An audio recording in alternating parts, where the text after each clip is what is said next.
Yeah. Talking to my mirror like I love you so much.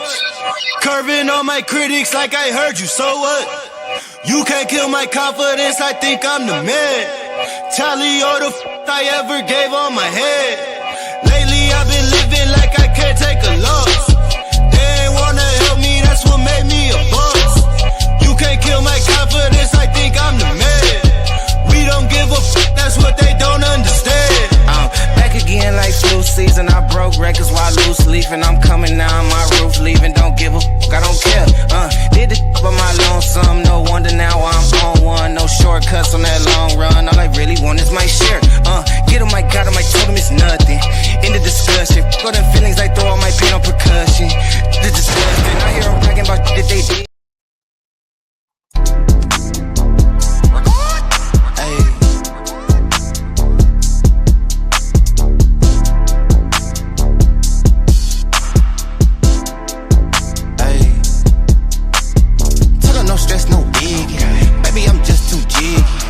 I brought that with me. Case they get too iffy. Baby, don't stress, don't sweat it. Put it all on my baby.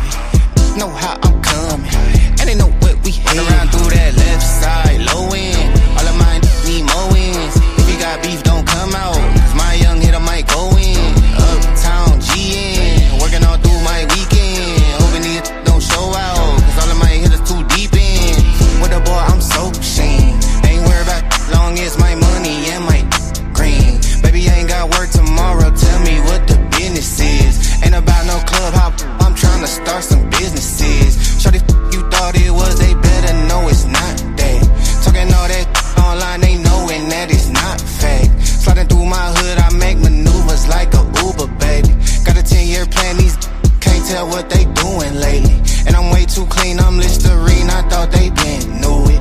All in my lungs, I got my red cup full of that Henny fluid. Young middle Mac, I'm swinging that leg, I'm banging that do or die. And I ain't that leely before I get crucified. Living in my bloodline, this place in my family tree. How the they pressed, I did my best out of what they handed me. Straight out of that country, know my shawty dick as human air. And I need not mention no extensions, that's human hair. Boy, we grew in there. Around through that left side, low end. All of mine need more wins. If you got beef, don't come out. Cause my young hitter might go in. Uptown GN, working all through my weekend. Hoping these don't show out. Cause all of my hitters too deep in. Tell them no stress, no biggie. Baby, I'm just too jiggy. Better know I brought that with me. Case they get too iffy. Baby, don't stress, don't sweat it. Put it all on my baby. Know how I'm coming, and they know what we hate.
Welcome to Paradigm Shift TV 314. This is your brother, DMG the Poet, aka Brother Pianki. And we got a powerful show for y'all tonight. The Versus Series world title is on the line. Demus, the reigning, defending, undefeated, undisputed Versus Series champion, is taking on the argument king, James Cassel. But Pan says ain't no other kings in this Versus thing. So two kings are going to enter. One champion will leave. Y'all know how it is, man. The judges are observing this thing closely. We will have the verdict for y'all this Sunday on the Versus Aftermath show. We got an Aftermath show coming up right after this. As we get closer to the end, the link for that show will be in the chat. Y'all can come on and give y'all opinion. With that being said, let's get the intros out of the way. Y'all know who he is. He is the defending, reigning, undisputed Versus Series champion. He won the tournament a few months back, and he just been waiting in the wings for this league to kick off. And now we here. He under the weather, but he said we doing this anyway. Remind me of Jordan when he had the flu. LeBron don't play with the flu. That's a shot at my brother, the argument king. Only me and him get that though. That being said, brother, please reintroduce yourself to the Paradigm Shift TV 314 Versus Series audience. Super Pan Man, wild as a Taliban. You know how we do it, baby. Have a nice day. And his opponent needs no introduction. He is a former champion in his own right. He came over here to the Versus Series to claim gold, the number 2 ranked debater in the Versus Series top contenders list. Brother, please reintroduce yourself to the Paradigm Shift TV 314 Versus Series audience.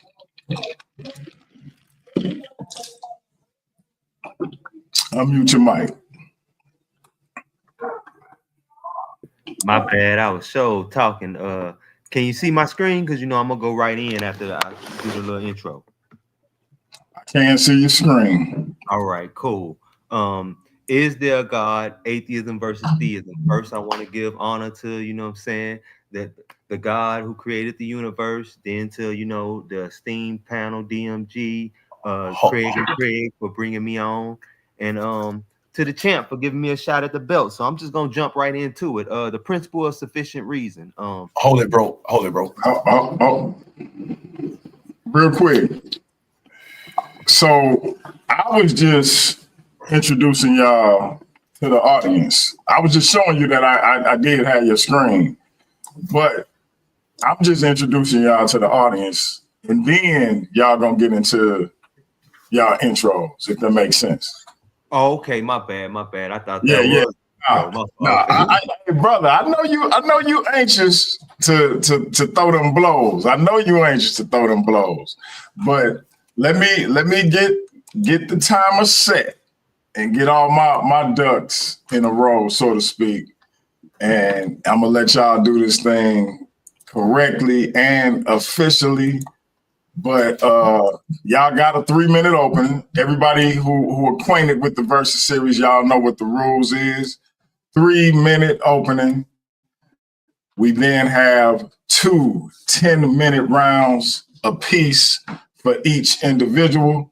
And then we have everybody's favorite element of the Versus Series, the chin check session, where each individual will have 10 minutes to ask as many questions as they can to their opponent. With that being said, let's get into the intros. The champ is up first. And then the challenger will go next. And as he said, he will get right into his 10-minute round after his introduction. Time to start when you start, champ. All right, you got my presentation? I do. You can put that up. That's right. All righty. Everybody know what it is. Atheism versus deism. I am taking the atheist position. Obviously, the brother is a deist. We all remember him back in the day when he was a Hebrew Israelite. Recently, he said he's a Jew. But in this particular debate, I am taking the no position on the is there a God. To be clear on the question on is there a God, we are not looking for concepts, beliefs, feelings, ideas, suggestions, potential, possibilities, notions, postulations, probability, imaginations, or hopes. We are looking for proof that a God definitively exists. All right. We look at here, you can see the etymology of the word God. We're not going to get into all of that, but it's generally a supreme being, usually invoked at the time of death, as far as the etymology is concerned, right? Possibly due to the fear of death and uncertainty of loss. Some more definitions. If you want to assert a truth, first make sure it's not just an opinion. You desperately want to be true. The way you do that is by having proof. Here are thousands of gods throughout human history that most people don't believe in. They have their own reasons as to why. Some folks have one or more that they do believe in. And yeah, I stopped your time at 1.5 minutes. You're not moving slides, are you? Yeah. Okay, those joints was not moving. Oh so no. That's okay. That's why I stopped it. With James' permission, I want you to still show those slides if we may. Cause I'm like, man, if you want to start over, he can start over to make sure his slide's shown. I'm not sure. Okay, and also he might want to put it in the presentation mode though, so he can make sure they're moving. Yeah, and both of y'all presentations just went away. By the way. What the hell is happening right now?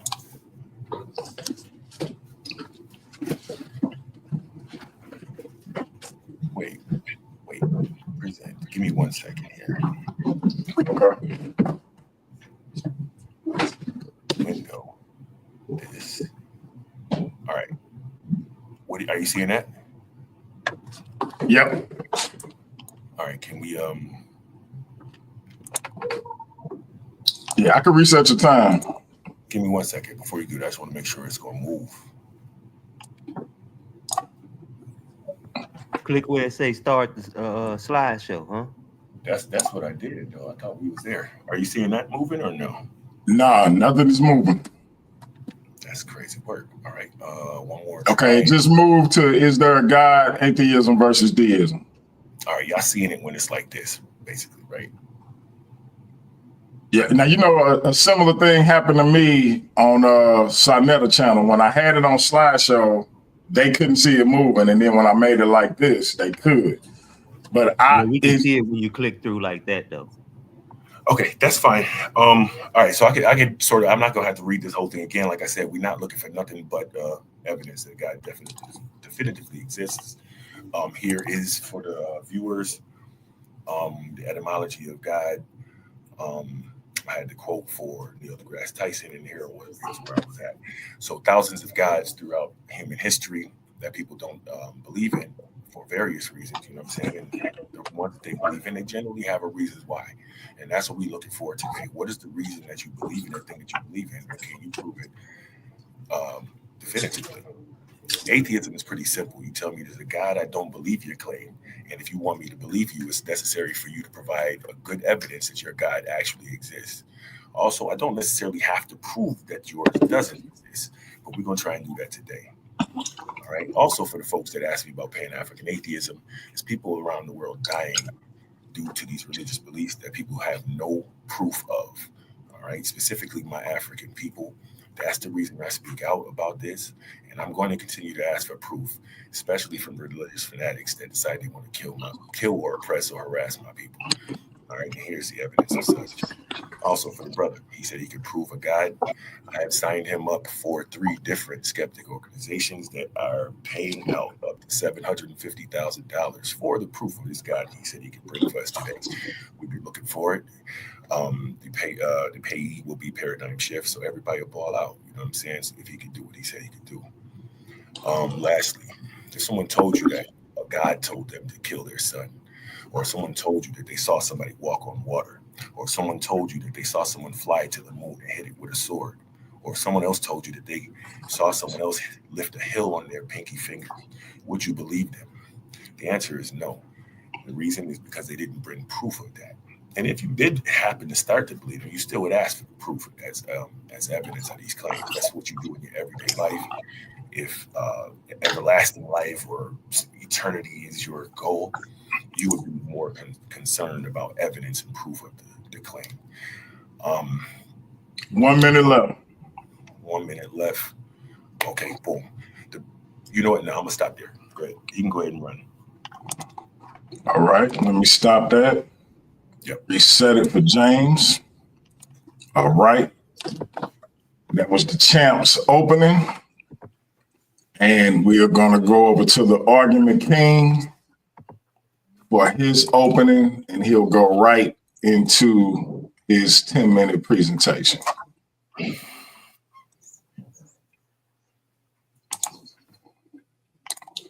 It's on you, James. All right, cool. Is there a God? Atheism versus theism. One thing I like the way he tried to smuggle that in there, that emphatically and not probabilistically. Every judgment we make in life is a probabilistic judgment. We know nothing for sure 100% at all. There's something called the uncertainty principle that lays that out. The best we can come is an approximation to truth, not emphatic truth. We can't do that as human beings. But I'm going to start this off with the principle of sufficient reason. The principle of sufficient reason says that everything must have a reason or explanation for why it is what it is, rather than otherwise, is a fundamental idea in philosophy and metaphysics popularized by Gottfried Leibniz. Source is the Stanford Encyclopedia of Philosophy. Was you trying to share a screen? Yeah, I was. I thought my screen was sharing. It's not up? No, we both. No. Well, I'm definitely sharing. No. You see. Okay, give me 1 second. Let me stop sharing and start sharing again. Okay, because yeah, I did not see it. Can you see it now? Yep, I got it. Give me 1 second.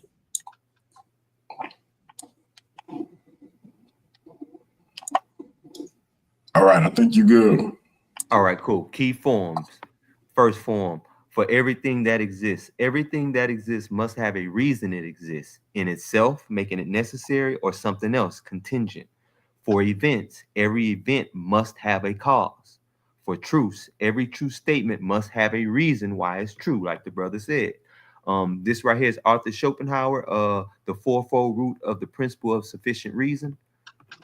And he states, he explains that judgment comes when concepts are linked according to the principle of sufficient reason, which he breaks into 4 categories, and 2 of them are relevant for today. The PSR of becoming, causality in the physical world, a rational demonstration based on logical coherence and necessity, and PSR of knowing, logical justifications for truths or proof. Judgments are formed when concepts extracted from experience are connected logically according to the second of the PSR of knowing. A true judgment is one where the predicate necessarily follows from the subject based on the laws of thought, law of identity, non-contradiction, PSR, etc. PSR and science. The search for explanation is the foundation of the scientific disciplines, physics, biology, cosmology, etc.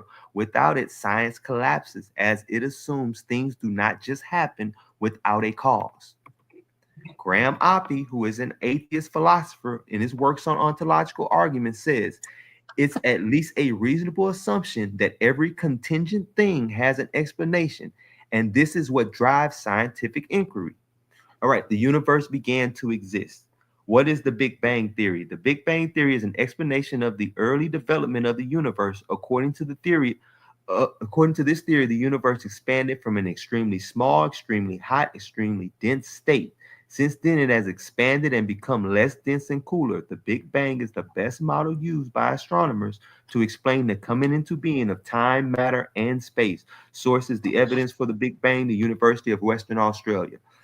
Friedman equations of 1922. Russian mathematician Alexander Friedman derived equations from Einstein's theory of relativity that described a universe that can be expanding or contracting.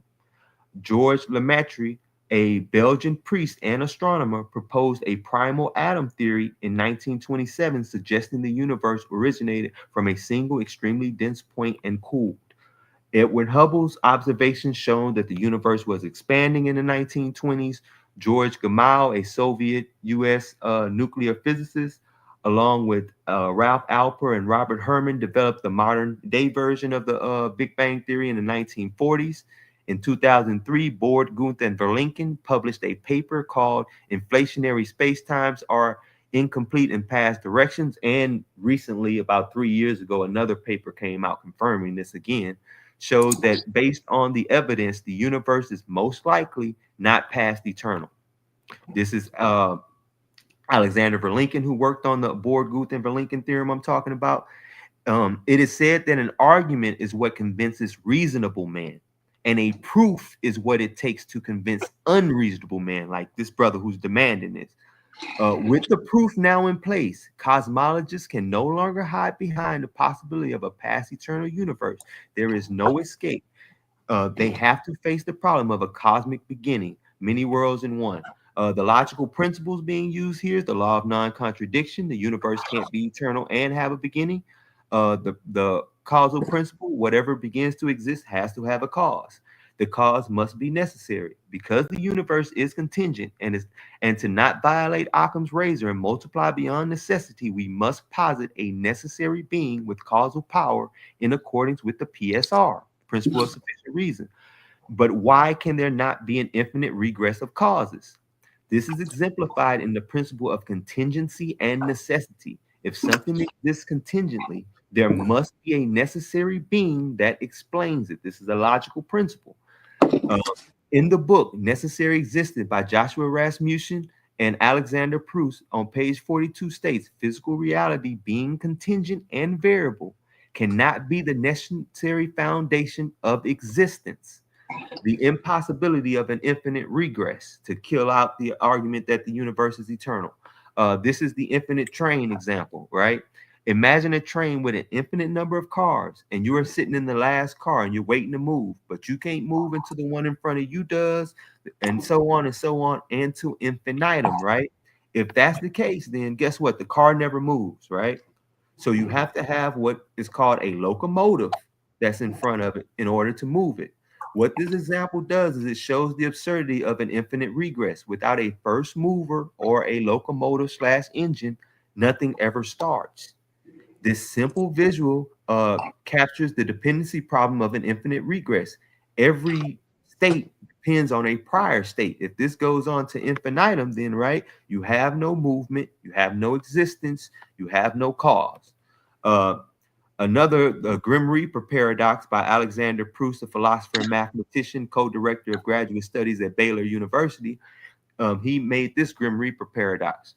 Like, imagine an infinite number of Grim Reapers, each assigned to kill Pan at a specific time. One at 12 p.m., another at 12:30 p.m., another at 12:45 p.m., and so on, with each Reaper not being able to act into the previous acts. If no earlier Reaper has killed Pan, then the next one will. But there is no first Reaper to act because it is an infinite number of Reapers, which means and each one depends on the first one.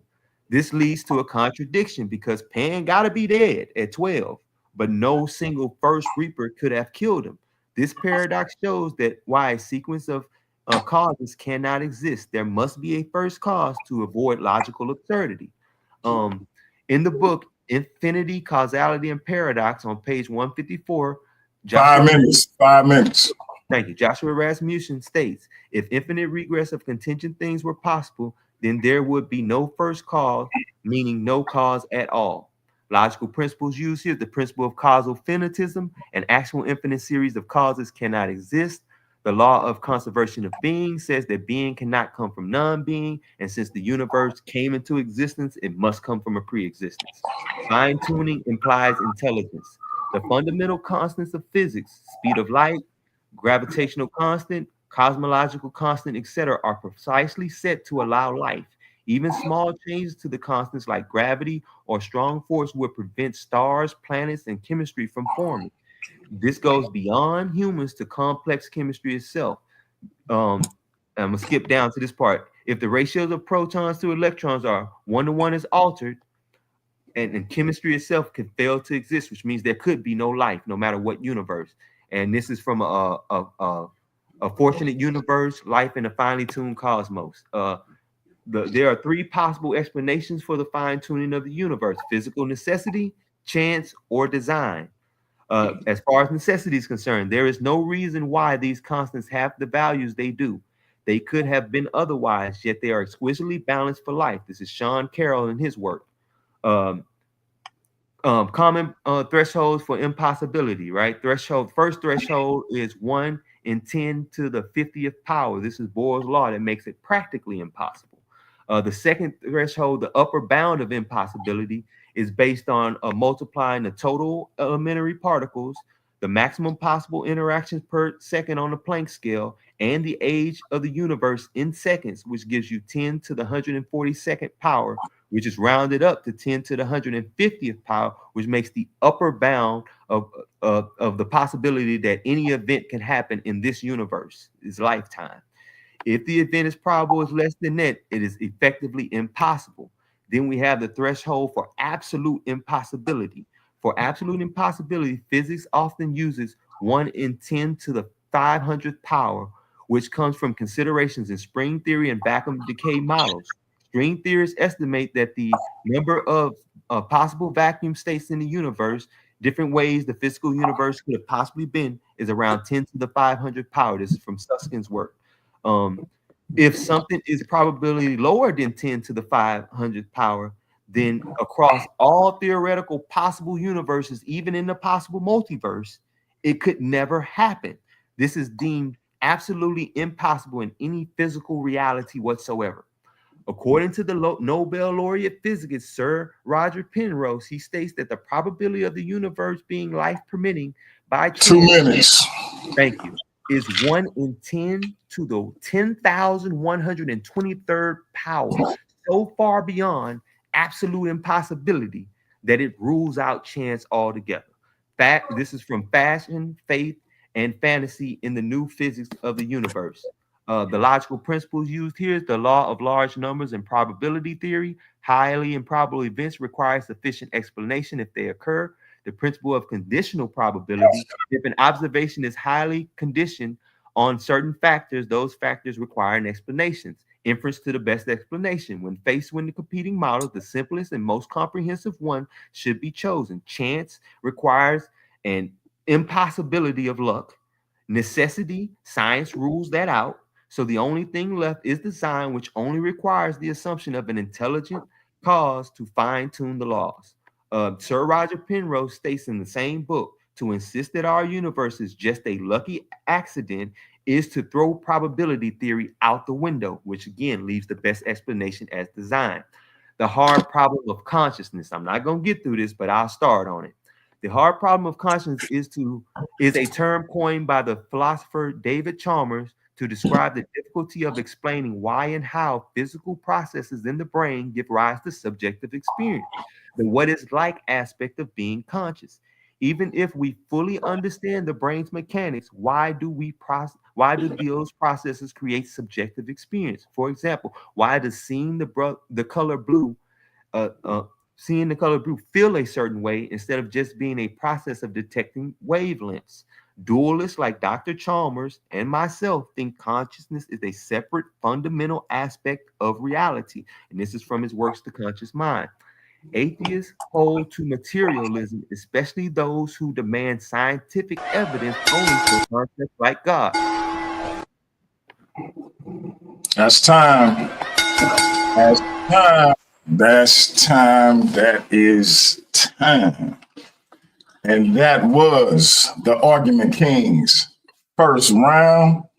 We will now reset the time to 10 minutes for the undisputed, undefeated versus series champion. Demus is up.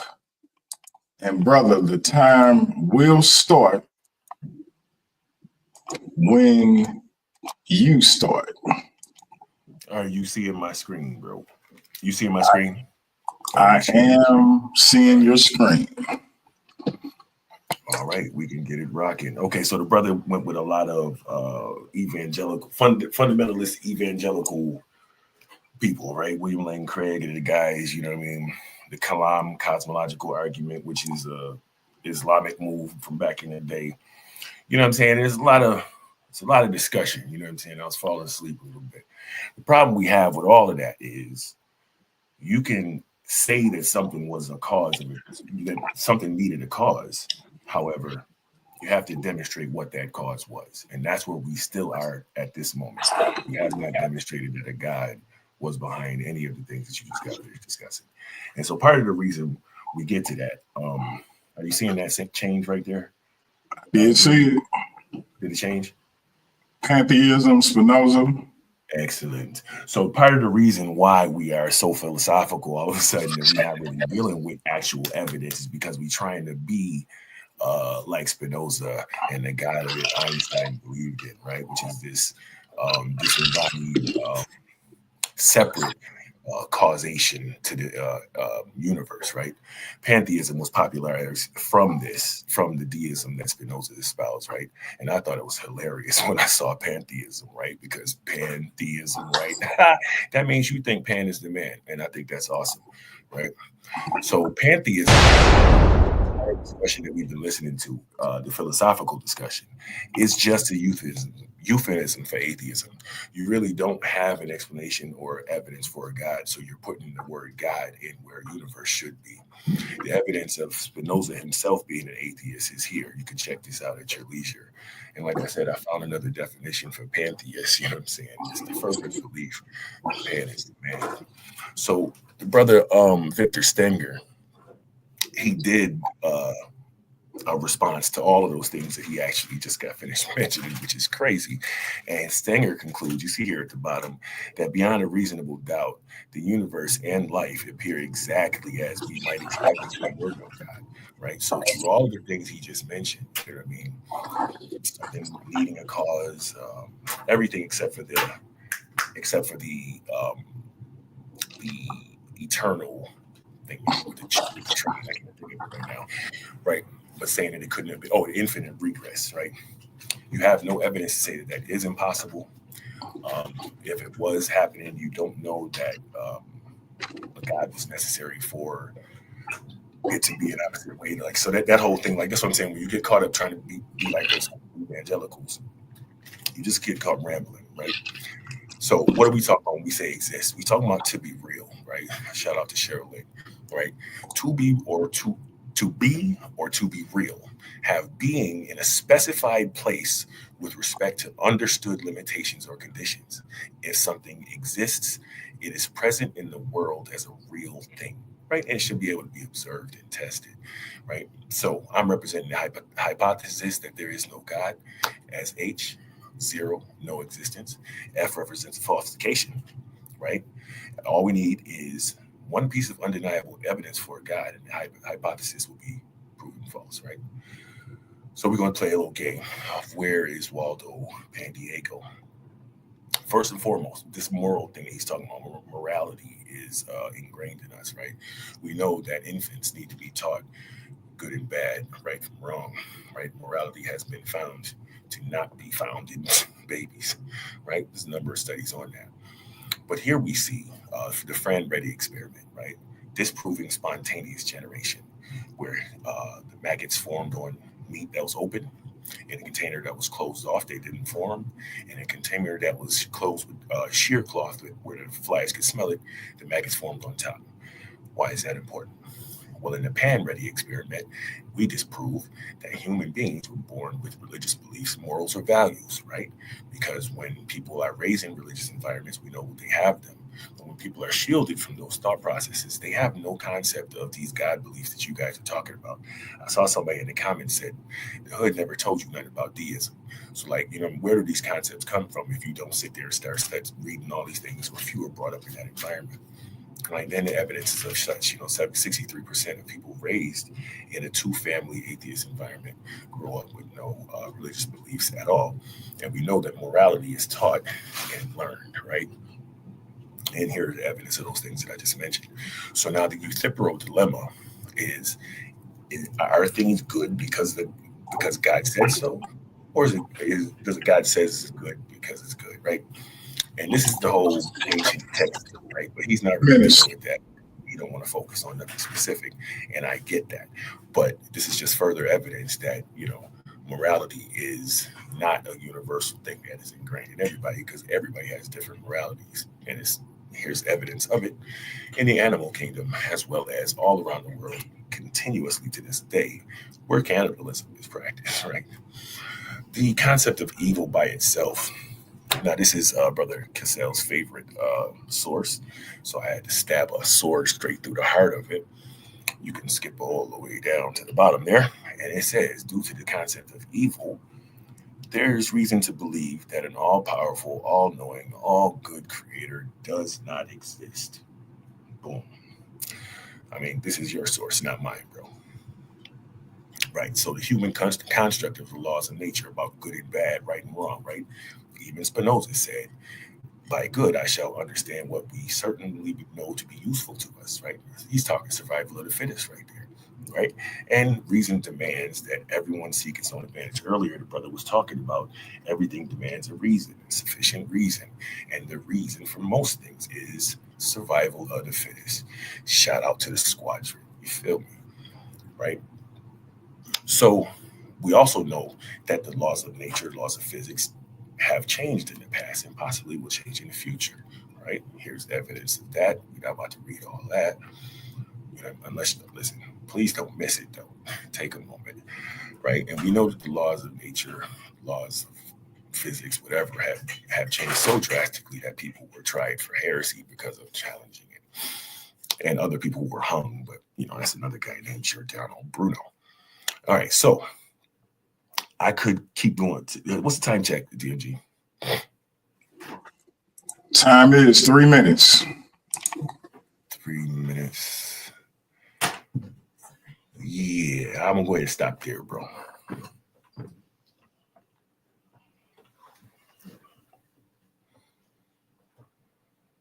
Actually, hold on. I'm not gonna stop there. Just another point. What was the just to respond to a couple of the things that the brother said. Like I said, it was a cosmological argument. A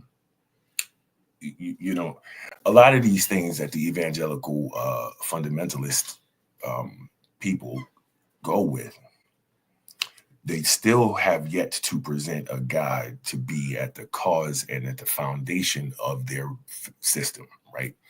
They can talk to you all day long about what they feel and what they think, right?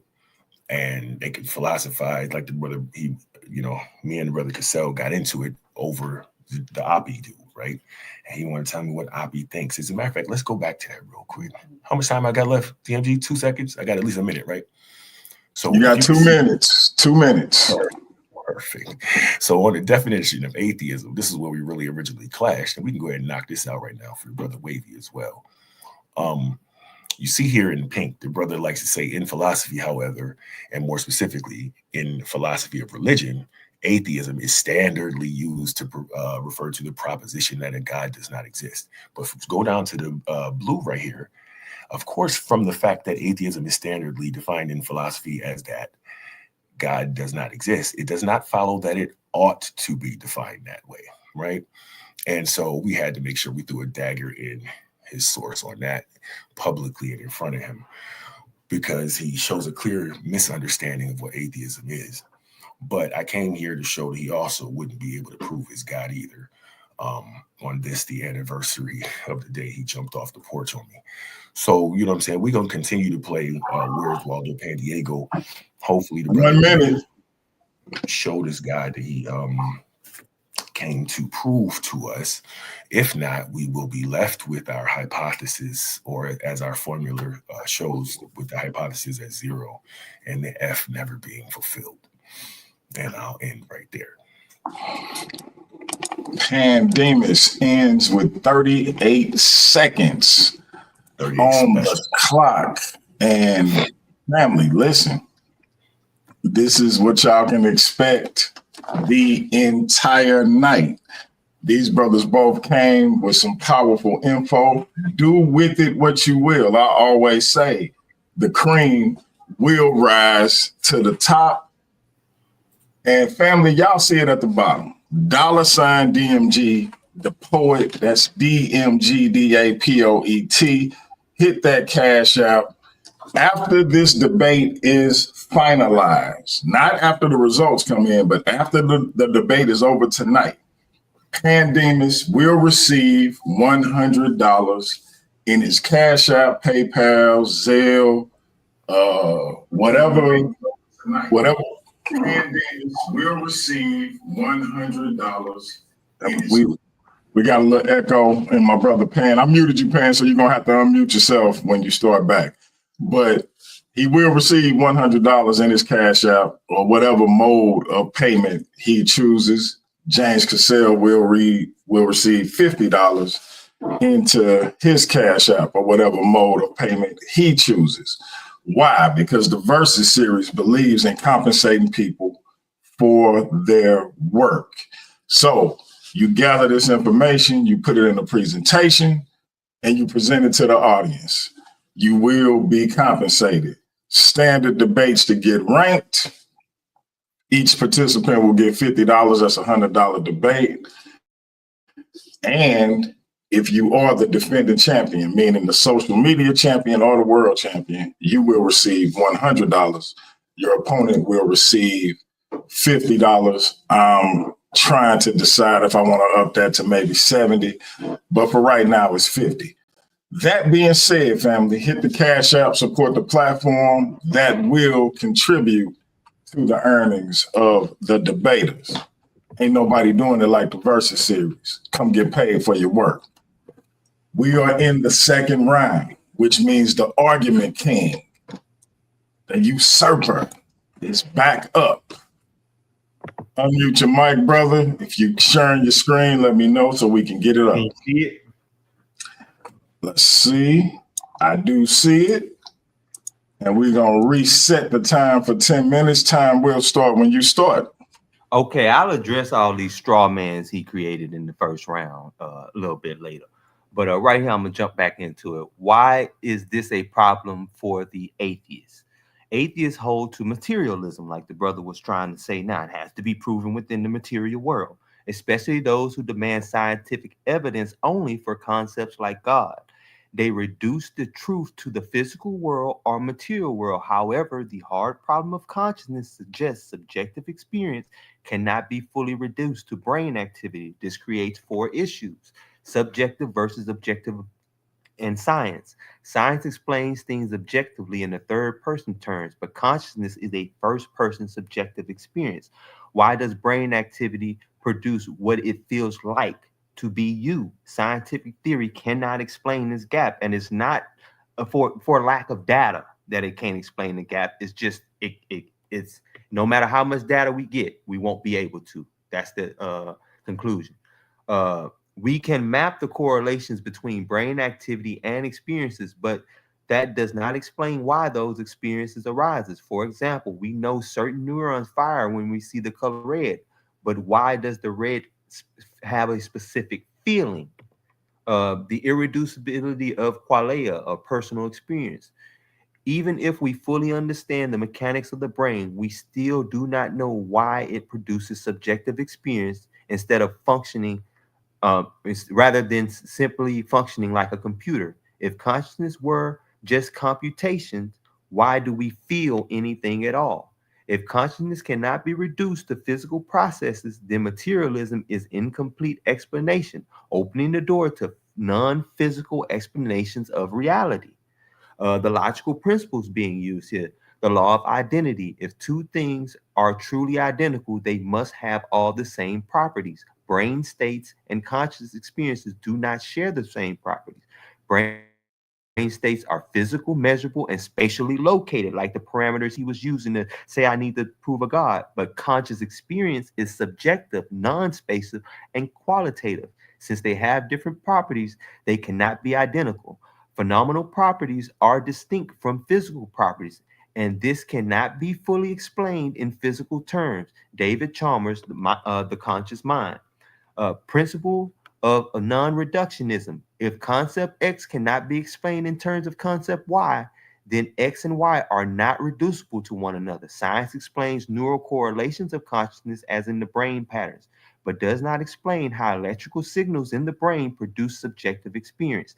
This explanation gap suggests consciousness is not reducible to matter. So it ain't something just within the physical world. We have no clue, no more clue now than we did 100 years ago as to how subjective experience arises from brain activity. Thomas Nagel in Mind and the Cosmos. The argument from perception. A mechanical process alone cannot generate subjective experience. Imagine shrinking small enough to go inside of a brain. You can see the neuron firing, but you'll never see thoughts, you'll never see emotion, you will never see consciousness. This suggests that the brain processes are not sufficient to explain first-person experience. If we could enter a thinking being like a mill, we would find nothing but moving parts, never anything to explain thought itself. Godfrey Leibniz. The argument from intentionality. Physical things do not have aboutness, the ability to represent or mean something. A neuron firing is a chemical event, not about anything, but thoughts are about things, law, justice, or necessary beings. This intentionality suggests a non-physical aspect to consciousness. Time out, bro. Time out. Is you supposed to be sharing? Is you sharing slides? Yeah, I've been sharing this whole time, bro. I asked him, was my screen sharing? He told me, yeah. It is, but I don't think they was. What do you mean? I don't think they was moving, bro. Unless I'm tripping. Okay, did you stop my time, DMG? Like time is stopped at 5 minutes and 55 seconds. Well, I mean, he stopped me a little while before that in the middle of it because he said it wasn't moving. So I'm just trying to make sure. No. I stopped the time when he said stop. Okay. I just want to make sure that it was moving. Did you see it moving, DMG? Nah, people in the crowd. Was it sharing from screen to screen? though? We know his screen was sharing, but was it? Okay, then. You say so. I'm saying we see it moving. I thought it was moving, but okay, maybe I just didn't see it. I'm sorry. Okay, cool. No biggie. As long as they see it moving. All right. Y'all still see my screen right now? I still see your screen. All right, cool. You can start my time then. 4 argument. Right. Yeah, but thoughts are about things, Lord, justice, and necessary beings. Material processes are not intrinsically about anything. Only minds possess intentionality. John Searle, seeing things as they are. Now, all of these people that I am quoting are academic PhD scholars. This brother keeps trying to negate what they're saying like it don't matter. No, these are scholars who understand the logical principles that are necessary to make rational decisions. Inference to the best explanation. When faced with competing explanation, the simple and most comprehensive one is chosen. Materialism, it fails to fully explain consciousness. Dualism, consciousness as a fundamental separate reality, explains it without contradiction. Best explanation, consciousness originates from a necessary mind. If materialist explanation fail, we should consider consciousness itself is fundamental, perhaps reflecting the mind of the universe itself. 5 minutes. Robert Galt, Galileo's Era. What's up? I was just telling you 5 minutes. All right, cool. And if I would have wrote this all out in a premise, conclusion format, it'd be 15 premises long, but I'm just going to get to the end. The cause of the universe is necessary, following from step 3. Following from step 4, the fine-tuning of the universe suggests intelligence. Step 5, consciousness points to a fundamental mind. The final conclusion, the best explanation for the origin of the universe, fine-tuning, and consciousness is a timeless, spaceless, immaterial, intelligent, personal, necessary mind, what we all would typically call God. And as a theist, I don't believe in any specific God. I believe that there is a creator of the universe, and human beings try their best to explain and speak about that God in the best terms they can.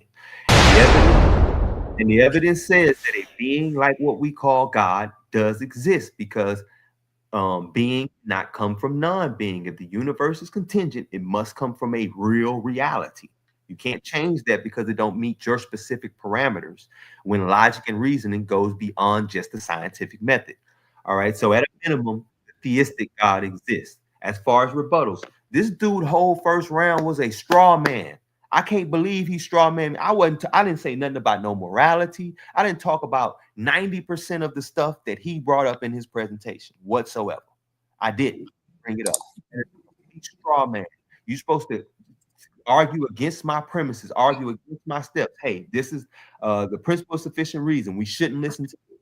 Or so none of that. You're just saying you don't like it. You ain't bringing up scholars to back that up. You're just arguing you don't like it.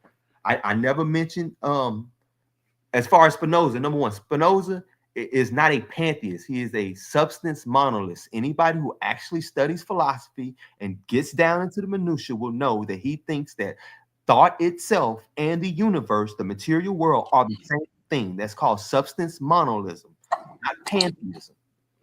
It's a distinction, but it's slight, but it is a distinction. Survival of the fittest has nothing to do with the beginning of the universe and its cause. I've never heard any scientists say that the laws of nature have changed and stuff. No, they are what they are. We may have been wrong about them. I'm not a Christian. I don't care about Galileo and his problems with the Catholic Church. And I already mentioned about deism not believing. Now, since he ain't argue against my actual principles I brought up, I'm going to try to run through some possible arguments, right? I'll go with this one. Rebuttal number 2. Maybe not everything needs a reason. It exists. We use the principle of sufficient reason every day. Doctors use it to diagnose illnesses, for the causes of particles. If we drop the PSR in only this specific case, then we're just special pleading in the case of God, which is what the atheist normally does. They stop all rational judgment at one point to special plead. Only in the case of God, we shouldn't be reasonable. That's what they normally do. The atheist philosopher Alexander Proust notes that the PSR is the foundation of all rational explanation and scientific discovery. I skip over that one. He ain't gonna argue against the beginning of the universe, I hope. But I'll go with rebuttal 3. Why does it matter if the universe began? Because if it began, it cannot explain itself.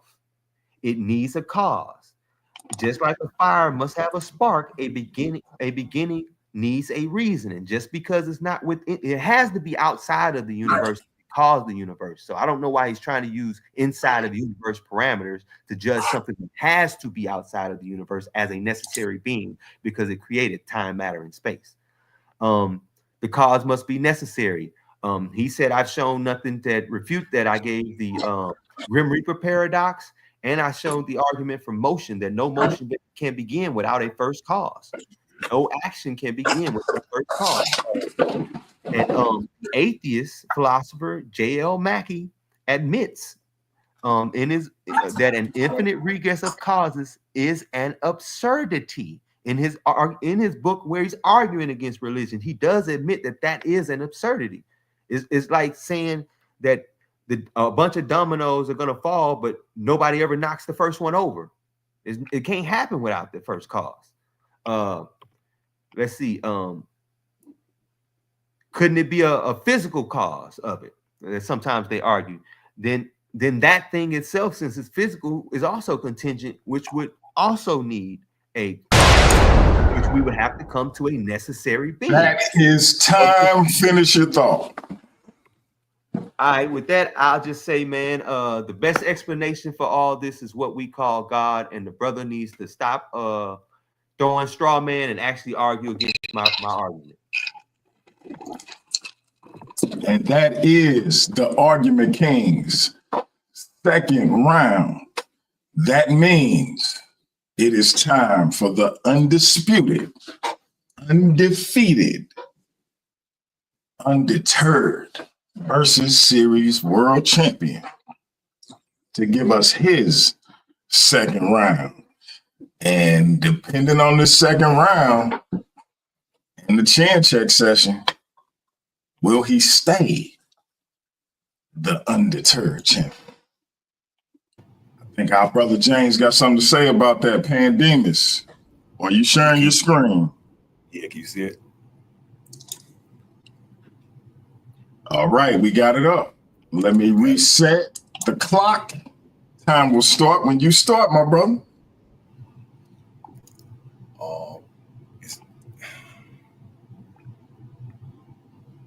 Okay, everything's cool with that?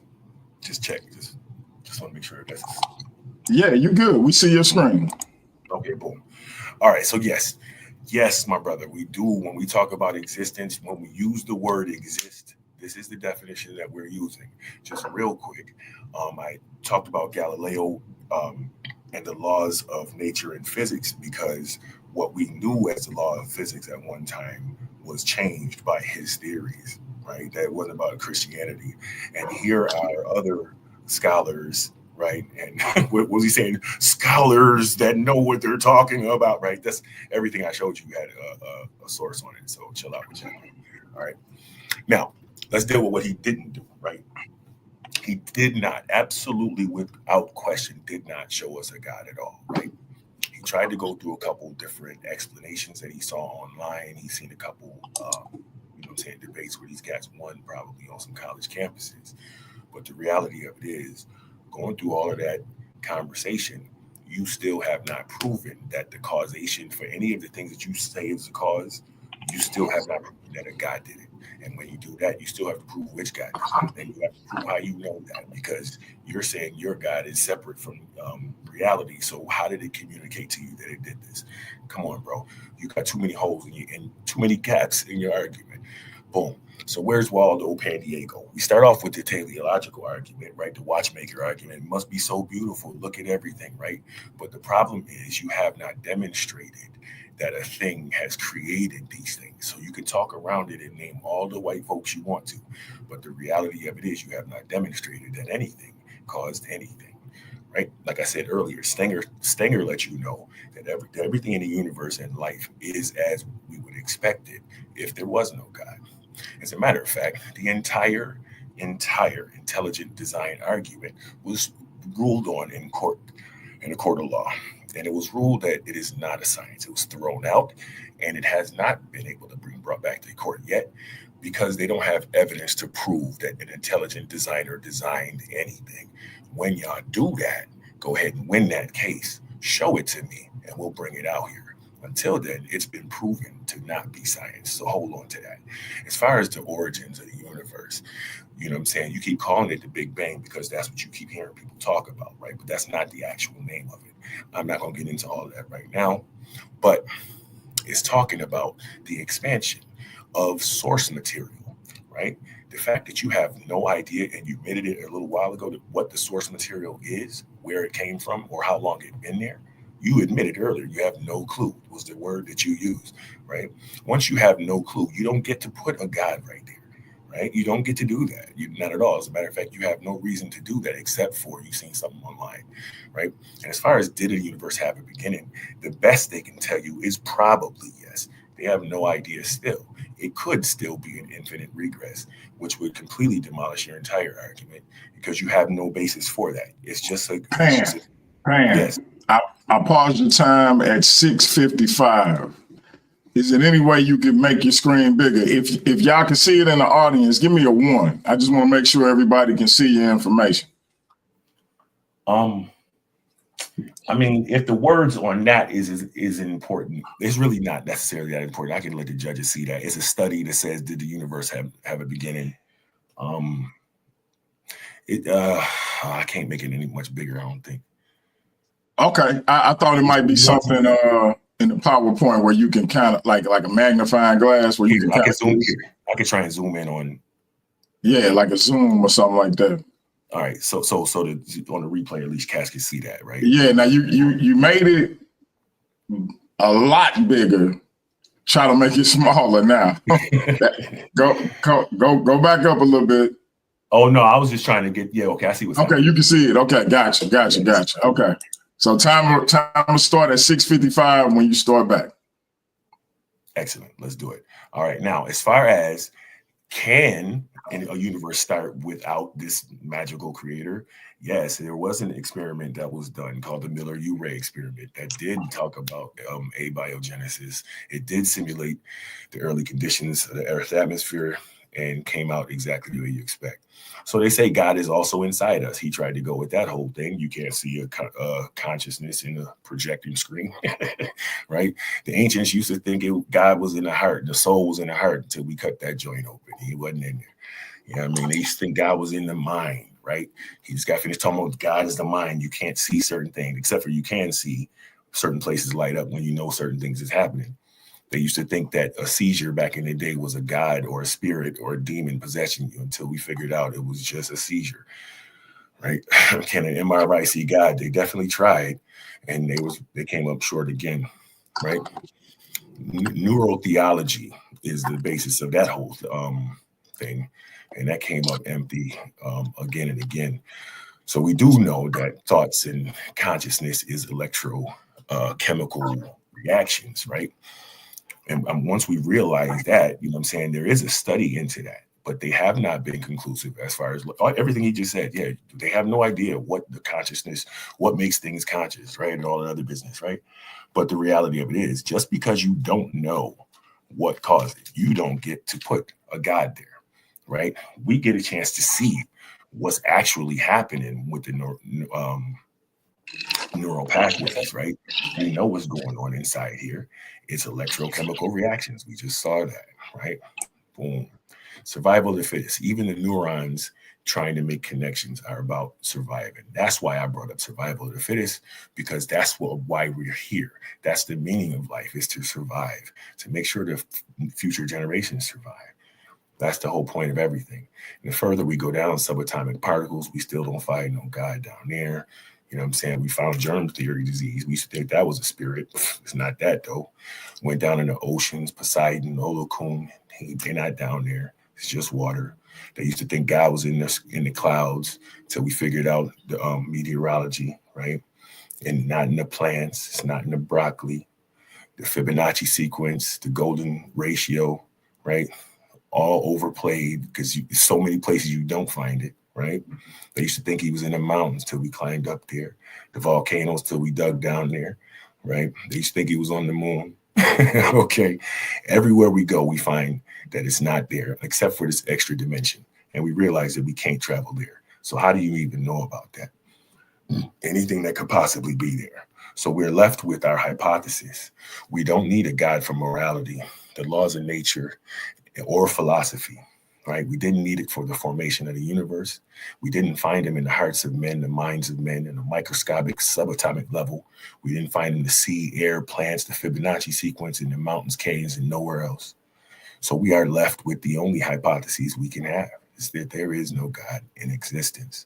When you can show me one, we'd be glad to say hello. Until then, enjoy your existence as a pantheist. Pan is the man. Have a nice day. And Demus, you have 3 minutes and 19 seconds left. Well, what you want to do with it? I would just like to remind the brother that this was his topic. He did say that he wanted to ask the question, does a God exist?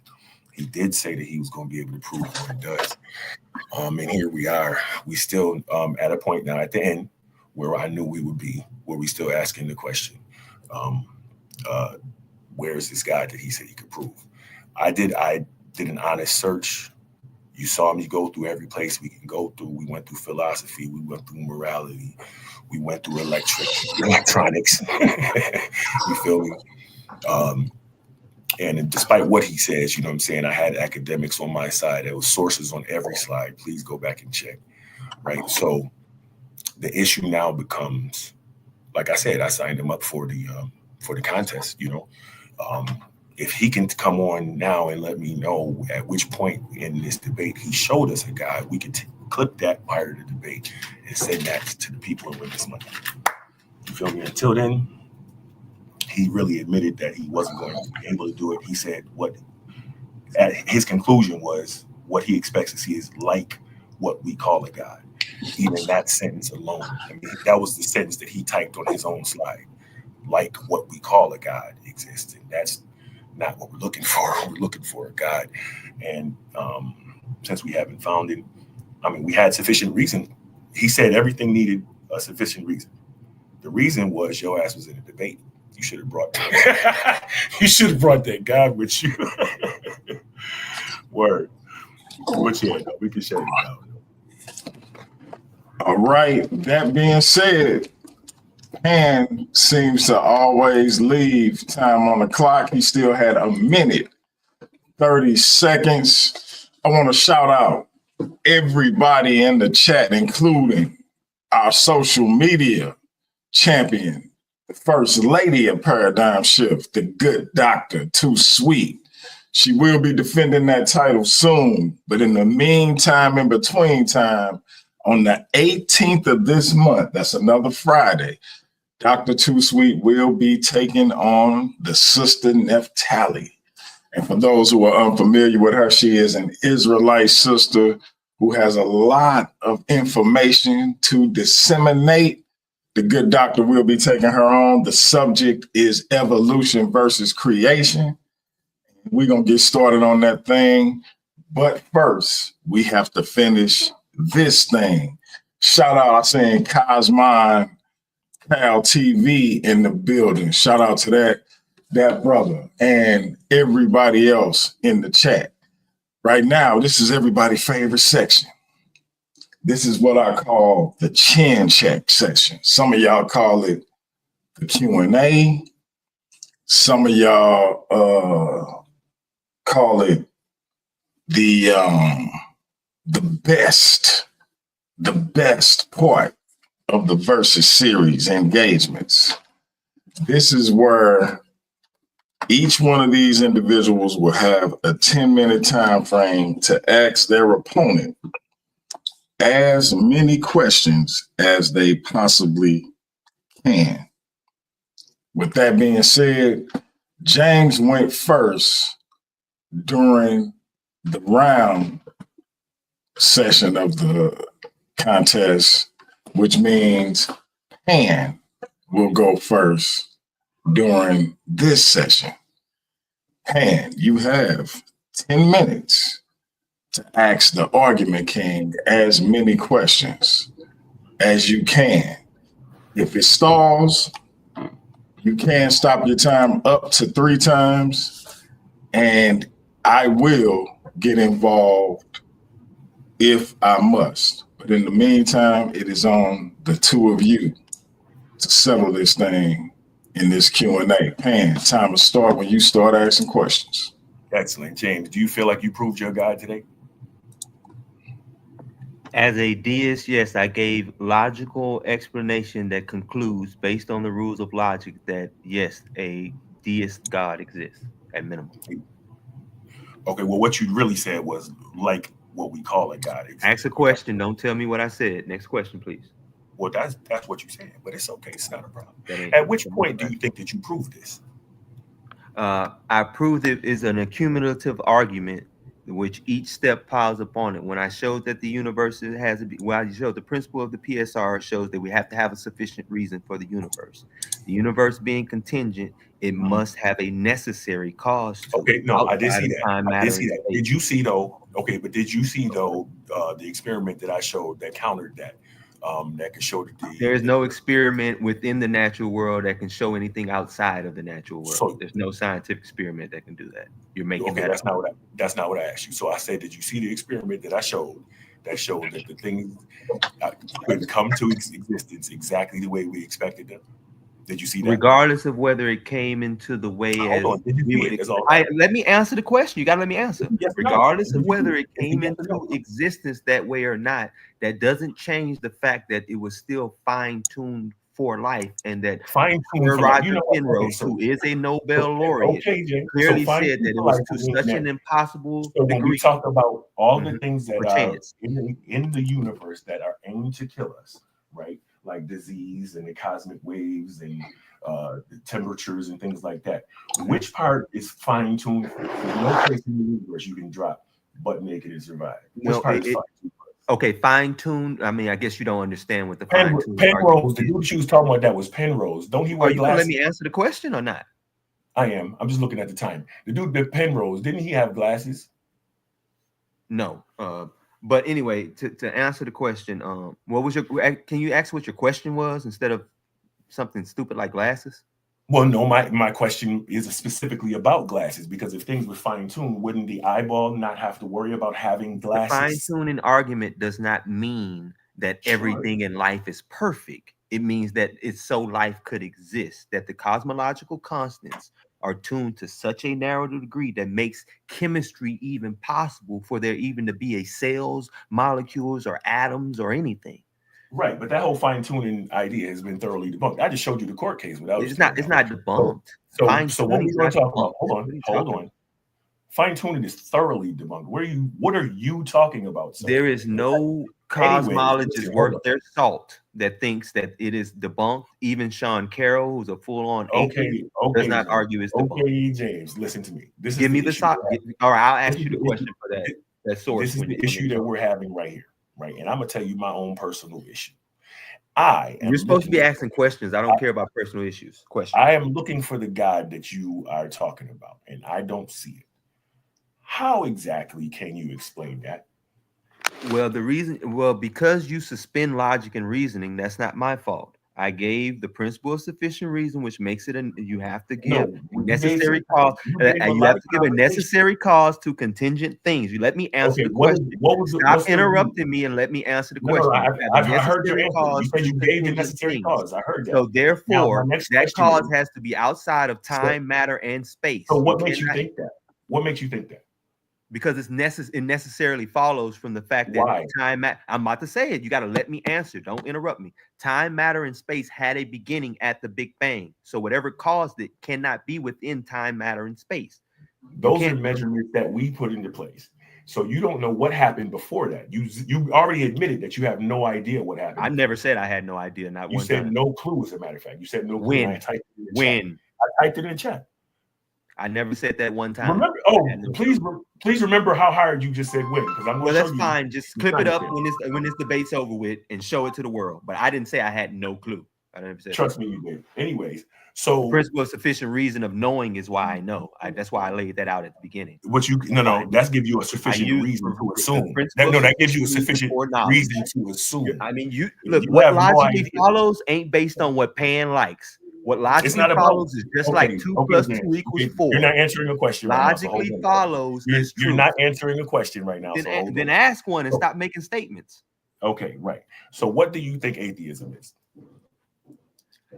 There are 2 versions of atheism, and when we talk about academically speaking in the subfield of philosophy, it is to take the stance that no God exists. But then there are other people who have a weaker form of atheism, which merges together 3 different philosophies, if you really want to get down into it, and say they lack a belief. But today we made it clear in the preliminaries, we're talking about the affirmative position that no God exists. You haven't proved that at all. You just cried about other gods. I don't care. As a matter of fact, do you remember in the beginning when I said we need a definitive evidence? The moment you did not show that, I'm sitting here waiting for it right now. I'm trying to give you proof. Does not mean scientific evidence, sir. That's your problem. Baby. You can't define what truth is. You said that.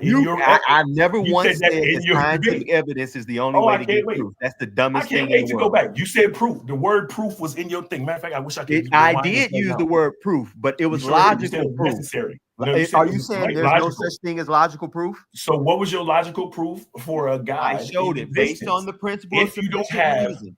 Based on the fine-tuning of the universe for intelligence, based on the beginning of the universe and the need for a necessary cause. All right, hold on, real quick. I get answers. Okay, listen. Pan is asking the questions. James is answering the questions.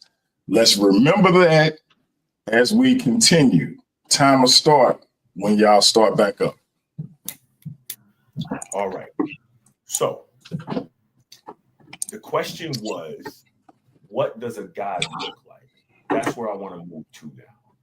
Because everybody. Ask that again. I'm sorry, I didn't hear you. The question I'm asking you now is, what does a God look like? That's the dumbest question to ask in the world. Something outside of time and matter and space doesn't have a look. It's an unembodied mind.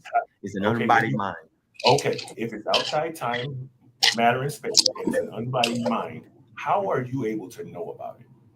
Through logic and reasoning. The same logic and reasoning. I went through a 5-step explanation of using logic and reasoning. What logically follows from the premises is a conclusion, whether Pan likes it or not. So the conclusion. So it don't matter if you like it, Pan. Okay, you said that already. Logically follows. That's true. So you willing to put God on anything that you don't know about?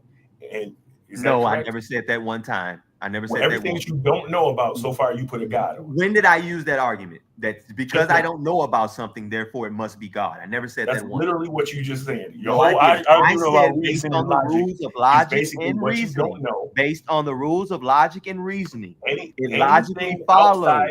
Based on the logical principles I use, you use no logical principles. Okay, none whatsoever. Based on them, it logically follows. 2 seconds, bro. I just wanted to say the thing that I wanted to say, bro. So the brother has completely. You got to ask a question. You can't. Look, time is paused. Time is paused. Time is paused. Because you keep repeating himself over and over again. It's like what I'm trying to get to. Okay. So now listen. That's the first time out. It's 2 minutes and 23 seconds left on the clock. You didn't gotta stop. Just keep going. Just keep going. I'm gonna hit start, but I want Pan to ask a question. I want James to answer the question. Time starts. All right. When it comes to the concept of God itself, I understand that that's how you got to your reasoning on that being the answer to those questions. But how did you come to ask those questions and get the word God without having read something? That's what I'm trying to get to. What was it that you read that got you to a God? You didn't sit there in a room and sit there in a suit and just get to God. Yeah. Philosophical literature. Philosophical literature is based on the we're getting to it. Reasoning is based on logical fallacies. There's rules, just like in mathematics is rules. What logically follows is true, just like 2 + 2 = 4 is true. So to try to act like that logic and reasoning is not a reason to know something. Somebody told you about a God. And that's what you just did. So somebody told you about a God, basically. No, I read. Oh, so you read told me anything. I read. So you read about a God. You can read. Wait, let me finish. I'm trying to answer the question. You can. No, I'm asking you the question. I'm trying to answer it. You can read something and make your own conclusion. So, all I'm asking you, bro. You can read something and draw your own conclusions. Okay, so basically somebody told you about this guy. No, so you that's not what I said at all. This is what we call disingenuous. You can't sit here and ask someone a question. They answer it. You nullify everything they say in the answer because you don't like it. That ain't how you do debates, bro. You've been straw manning and everything. Okay, that's the time is stopped. The time is stopped. That's the second time out. So now, again, this. You can go ahead and switch it. Go give him his time. All right, go ahead. You going to the next one? Let's restart. Yep, that's all. I need to just hear him say that somebody told him about that God. That's it. Hey, that's disingenuous. I never said that one time. Oh, that's right. You read about it. I'm sorry. Somebody wrote about it. I read many books on atheism, theism, agnosticism, and I made a logical decision between the three. You picked one. You flipped the coin and picked. That's what real men do. They make decisions. They don't hang on the fence. They don't hang on the fence and say, "I just lack." Which guy? What's the guy's name then? What's your guy's name then? If you're not on the I'm a deist. My God doesn't have a name. So get off. You on the fence. Deism is. I'm not on the fence. Why do I have to pick a? I know a God. Yeah. Get off the fence. Be a man. Get off the fence. I don't have to pick a human. Why won't look? You're the same person you hide behind lack of theism, like a coward. Why you running from your God? Whatever you want to say. Bro. And that is time. That is time. And this is why the chin check session is the best part of the Versus series. This is the matchup for the undisputed World Versus Series Championship. And listen, man, these brothers brought it. Pan only used 2 timeouts during the chin check session. He has up to 3. James kept the same energy. And now, with the time reset, it is now the Argument King's time to give Pan Demus, the Versus Series champion, a chin check. Time to start when you start. All right. In your first round, you brought up morality. That was a blatant straw man. Why did you? First of all, that's not what a straw man is. A straw man is something talking about a position of yours. I was speaking on my own position on morality and how you do not need a God for morality. Learn definitions. Next. Okay, but that had nothing to do with my argument. It wasn't about your argument.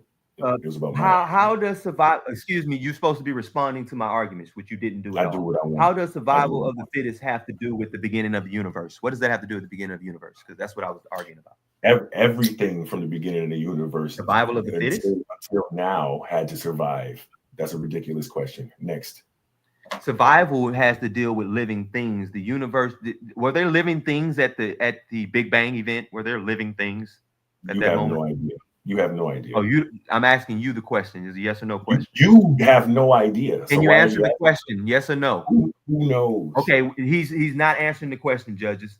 Who knows? You stated in the first round that the laws of nature. You stated in the first round. I'm asking the question. Be quiet. I noticed that. I was asking you a question. When did the laws of nature change? You said that in the first round. When did that happen? I showed you several times where what people, human beings, thought to be the laws of nature. I didn't ask you what human beings. I said the laws of nature themselves. Well, I explained that several times in the debate. Okay, so they didn't. So you lied about that. No, you brought up Galileo and the Catholic Church. I'm not a Christian. What does that matter to me? Yes, you should have been paying attention because that's one of those times when the laws of nature. So you're not answering. So Deism does not believe in a certain God. So why do you? No. So basically, the Galileo point. No, you gonna let me answer. You gonna let me answer the Galileo. It's my time. It's my time. You're going to let me answer the Galileo. Deism does not believe in a certain. The Galileo point is at a point in time when the human understanding. Why are you trying to force me into believing in a certain? Excuse me, it's my time. When you, hey, moderator, can I get a timeout real quick? Can I get a timeout, DMG? Because it's my time and I control my time, not him. No. Now you control my time. So you need to, as a moderator, can you have him answer my questions and let me control the time? Ask him to let me control the time. Man, just ask the question. Time is stopped. I apologize. I was muted. The time is stopped. It is 7 minutes and 51 seconds left on the clock. The Argument King has stopped the time. Pan Demus. Yes. You are to answer the questions. James, you are to ask the questions. James, remember, this is your time to control. So continue to mind your time, and time will start when you're ready to start asking questions again. Thank you for pointing out that it is my time to control. So stop trying to control it, Pam. Now, I want to ask you, are you saying that if we follow the rules of logic, that we do not come to true conclusions? No. Are you saying no, we don't come to true conclusions, or are you saying you're not saying that? I said no, that's not what I said.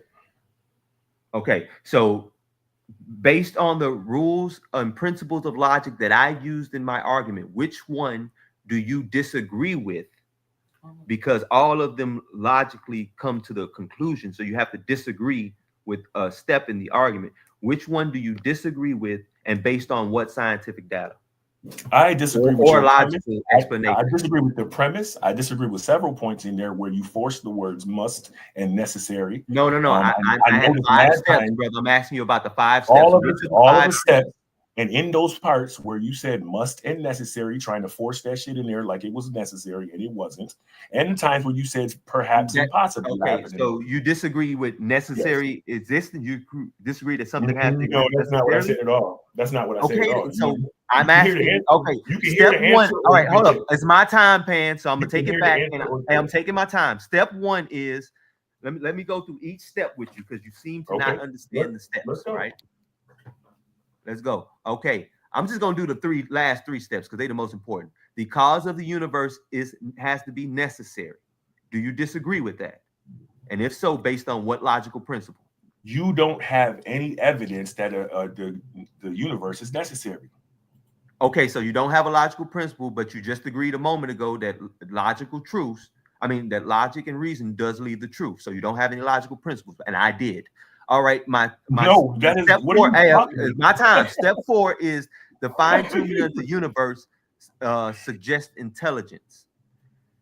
Where do you disagree with it, and what do you base the fine-tuning on? Is it chance, necessity, or design? Which one? I disagree with your premise. Fine-tuning is not a logical premise.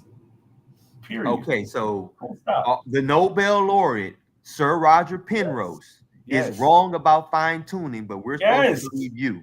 Yes. And it's not just believing. That's the dumbest thing I ever heard. Next question is consciousness points you to pick one white dude and think we all supposed to just rock with him? Hey, consciousness points to a fundamental mind, which was step 5.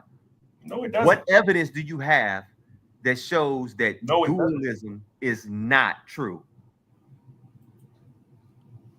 That dualism is not true. Define dualism. You should have been paying attention to the argument, sir. Define dualism.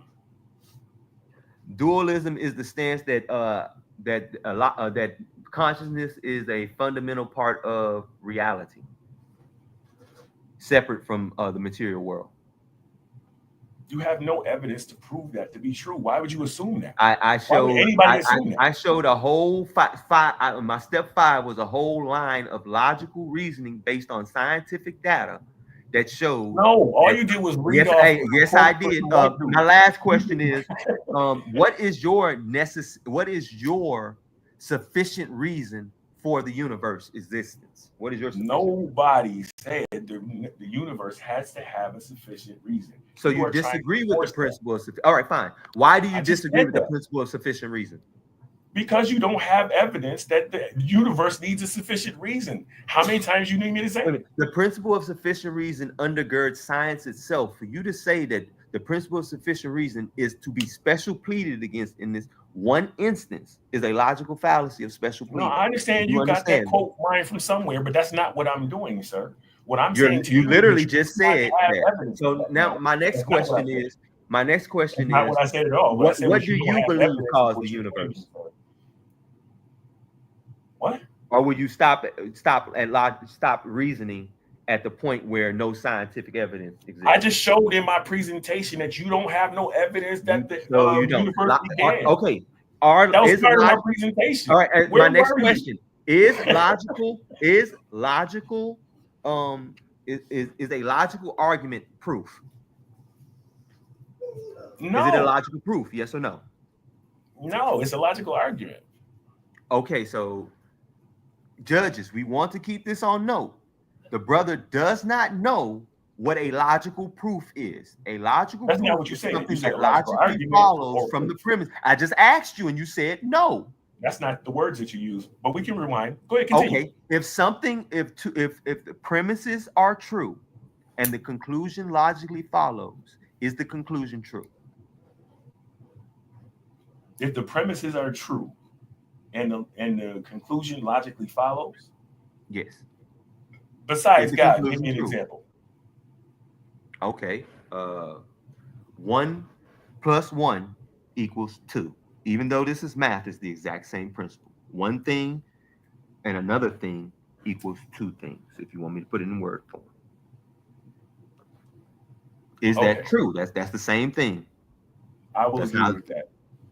Okay. So are the principles of logic, do you agree with the principles of logic? Or depending on what you mean as the principles of logic. Like you try to do all this semantics. Where is this philosophy God at, 101. bro? Why is all of this? Why you got to go through all of this? Okay, Ask me. I sat here and read off principle after principle, like the principle of But where is sufficient the reason. God at, though? The Where is principle. God at, Okay, though? what is your issue with the principle of causal finitism? Because you seem to imply that the universe Causal could be eternal and past. Well, no, I said that you don't have no evidence that it's not. I didn't The imply principle that. of causal finitism is evidence, sir. It's a logical principle. It's evidence. Explain. Dude, don't know what I said it in the presentation. If you weren't paying attention, that's on you. Okay, you were boring me, so but it cannot until be you show me a God. The basic explanation is there cannot be an infinite causes in the real world. Okay, you don't know that. So, you have no proof for that. What is your sufficient reason for the cosmological constants being what they are, and if they were different, then we wouldn't be able to have life? What's your sufficient reason for that? On cosmological constants?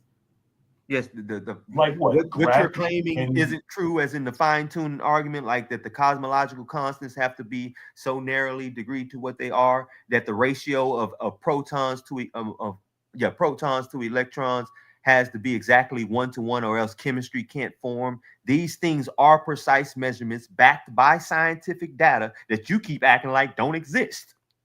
No, that's not true at all. You just said a moment ago fine-tuning wasn't a thing, did you not? No, I said fine-tuning was debunked as a fucking evangelical. Okay, so you said it's debunked. So these cosmological, according to you, these cosmological act like those two things are the same thing. It's my time. Those two things are not the same cosmological thing. No, those two things are not the same thing. And yes, you're not about to keep acting like are the cosmological constants within a narrow margin? Yes or no? Yes. That is time, ladies and gentlemen. These brothers have brought the smoke. They have brought the smoke, judges. Hey, your decision is gonna be a tough one. Listen, hey, as the homie Hyperion says, paradigm shift is the most extreme environment. Shout out to Judah Nash. Y'all stay tuned on Wednesday. Shalom to my brother Judah Nash. Him and the Torah Knights, they not doing a takeover show like we typically do. They are invading. They are invading paradigm shift like Russia and Ukraine. They come in with all the drama you want. You see the message. You see the message. Judah Naz and the Torah Knights are invading paradigm shift, and they say everybody needs to be on notice. With that being said, family, listen, the link is in the chat. The Paradigm Shift TV, the Versus series, Aftermath is right after this. So y'all hit that link and join the Versus Aftermath show. Y'all can come and tell me who y'all think won, why you think they won. Will you be tuning in Sunday to find out from our judges who they feel took this contest and why? Once again, family, after this contest is over, between the hours of midnight and tomorrow morning, Demus will receive $100 in his Cash App, PayPal, Venmo, Zelle, or payment of choice. And James Cassel will receive $50. Hit that Cash App, $DMGDAPOET, to help support the cause. We are paying our competitors here in the Versus series. You will be compensated for your work. As we bring in more views, more revenue, we will increase those payments. But for right now, the tiers are $100 for a standard debate.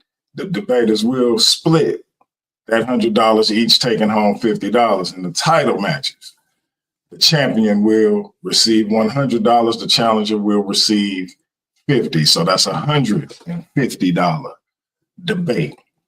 come over to the Versus series, get ranked, and get compensated for doing something you like to do anyway. That being said, let me set the timer for 2 minutes because each of these brothers will be doing a 2-minute closeout. Pandemus, the champion, is under the weather for those who couldn't tell, but the brother said the show must go on. He said he on his Jordan flu game vibe. And if he pull out this win, I think it will be just as legendary. But the argument king say, I'm coming for everything you got over here in the Versus series. It don't matter if your throat sore. I want it all. I deserve it all. And I'm taking it all. Will the judges agree? We don't know. But it's 2 minutes to close this thing out. We are going to start with the challenger, the argument king. 2 minutes, time will start when you start. Close out your argument, brother. All right, man. First, again, I want to appreciate y'all for having me on. Appreciate the champ for giving me a shot, man.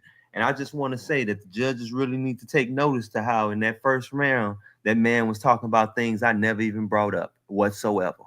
Even in the second round, he was. If he's going to refute my argument, he has to refute it step by step, something he very much so failed to do.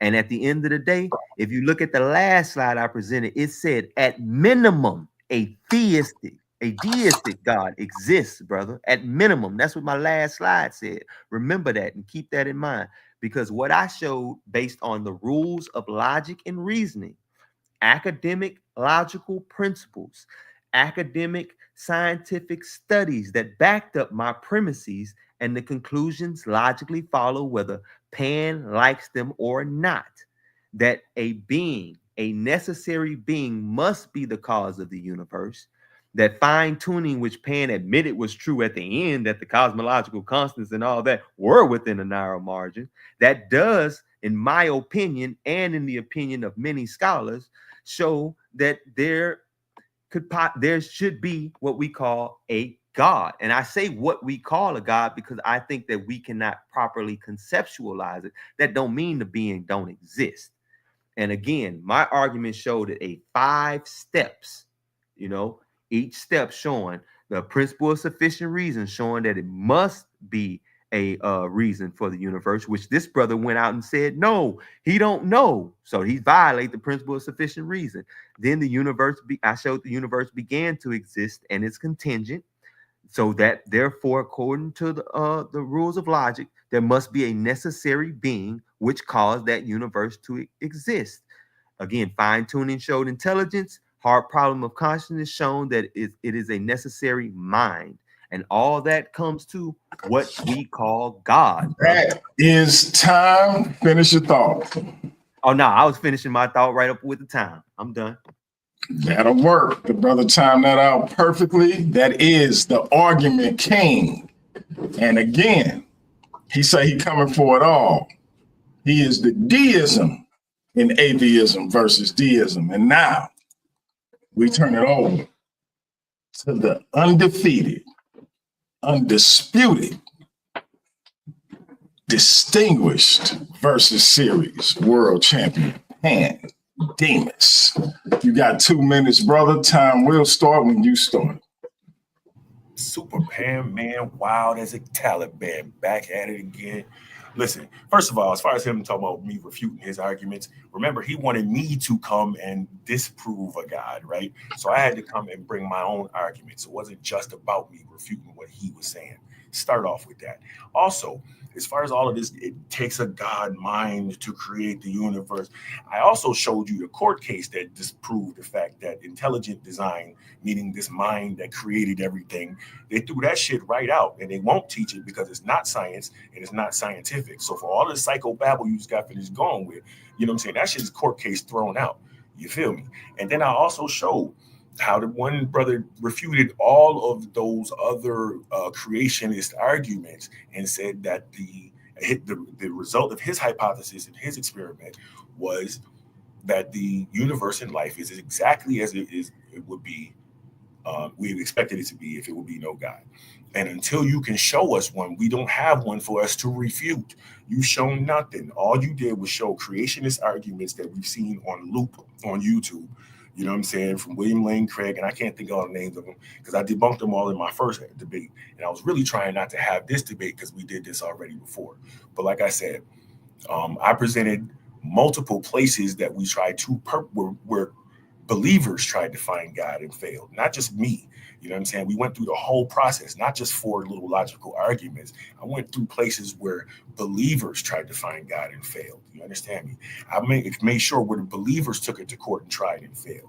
I went to the when believers did the experiment to see how life would begin and prove that it could happen exactly the way it happened and expected without a God. You know what I'm saying? So please, James, I need you to go back and make sure you pay attention and see all of the scholars that refuted everything that you actually said. You know what I'm saying? Also proving my point, and we still sitting here right now. That is time. Finish your thought. That's it. We still sitting here right now, not looking at a God. He had all this time to prove it, and he didn't. Tear up the papers. Family. Listen, man.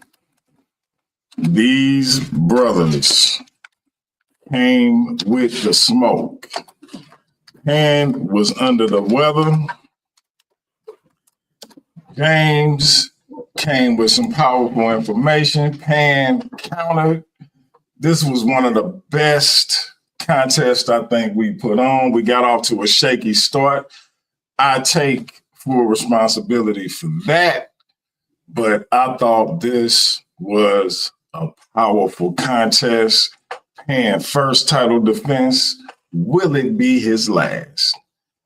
And I certainly hope that the judges saw this as a worthy competition, just as I have. We will have those results for you on Sunday.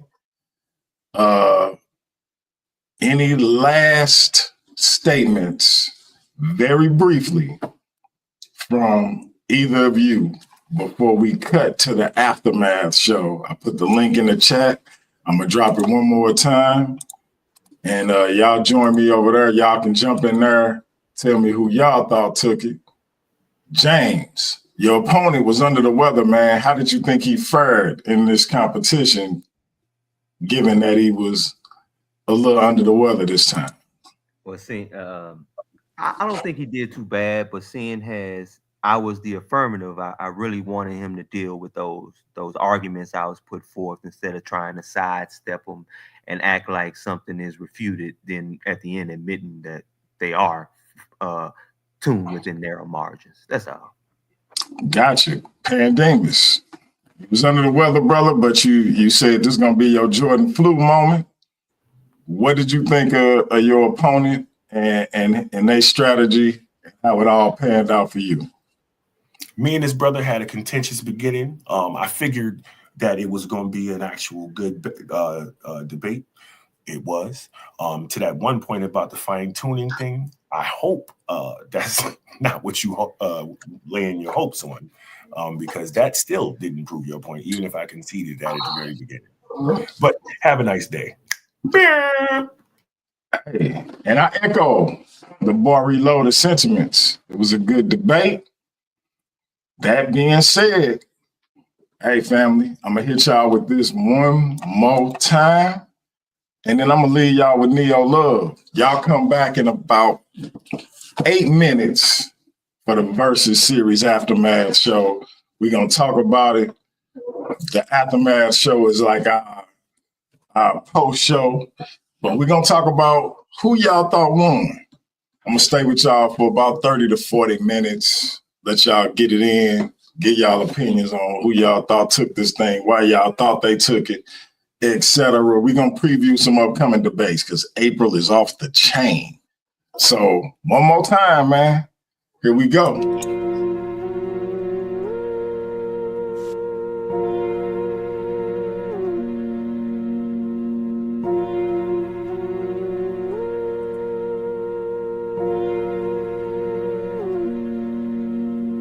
Flexing ain't discreet about it.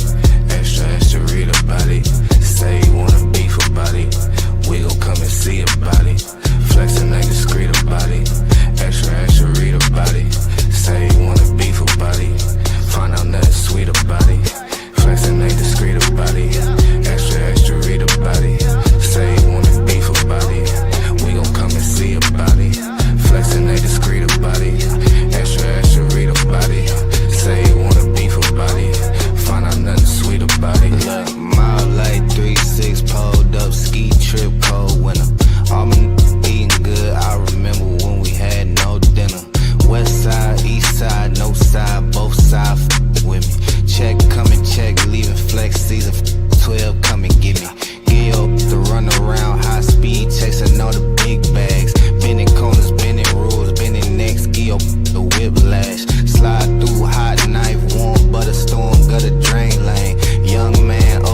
make y'all feel this before y'all turn it off these days.